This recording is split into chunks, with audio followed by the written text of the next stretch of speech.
Guys CS rank হোক বা BR rank random চার নিয়ে খেলা খুব কষ্ট। এখানে দেখতে পাচ্ছ আমি একটা প্লেয়ারকে স্নাইপার দিয়ে দুটো শট মেরে ডাউন করে দিই, তারপর সামনে বেরিয়ে একা থেকে ক্লিয়ার করে দিই। ক্লিয়ার করার পরে এখানে একটা প্লেয়ারকে 150 লাগিয়ে দেই, তারপর প্লেয়ারটা ওয়াল মেরে কাভারে চলে যায়। তখনই সে আমার দিকে রাশ করতে গিয়ে পিছন থেকে একটা এনিমি ডাউন করে দেয়, যার কারণে আমি তাকে ওয়াল মেরে গিয়ে সামনে ক্লিয়ার করে দিয়ে আমার খাতায় কিলটা তুলে নিই। তারপর এখানে ক্লিপ কেটে আরেকটি প্লেয়ারকে আমি 150 লাগিয়ে ডাউন করে দেই। তার 150 লাগিয়ে ডাউন করার পর তাকে কনফার্ম করে দেই। কনফার্ম করার পর এখানে আমার একটু নেটওয়ার্ক ইস্যু ছিল, যার কারণে ক্লিপটা কেটে দিলাম। হঠাৎ আসমান থেকে একটা প্লেয়ার নামে আর যাকে আমি সাইড দিয়ে ডাউন করে নিজে ডাউন হয়ে যায়।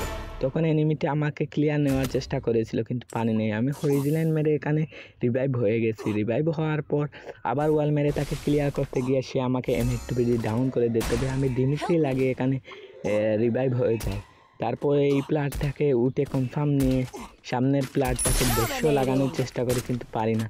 তখন সে ওয়াল মেরে মেডি মারার চেষ্টা করছিল, আমি তখন তাকে 150 লাগিয়ে ক্লিয়ার করে দিই। তারপরে এনিমার প্লেয়ারটাকে রিভাইভ দিতে গিয়ে আমি ডাউন খেয়ে যাই।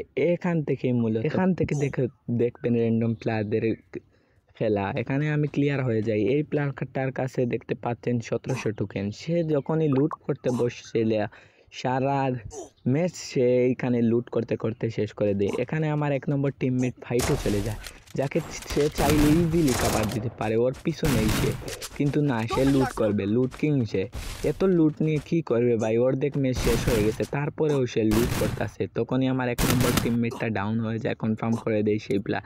কিন্তু সে যেই লুটে বসছিল লুট করতে করতে শেষ হয়ে যায়। এখানে বালপাকনামি করে একটা জুনের বাড়া প্লেয়ারকে মারতেছে, জুনের বাড়া হয়েও সে মারতেছে। এখানে মারিয়ে ক্লিয়ার করে দেয়। এখানে দেখুন সে ওপেনে বসে মেডি মারতেছে, একটা ওয়াল মার, কিন্তু না, এখানে তাকে এই এনিমির টুক লুকেট করে মেরে ফেলে।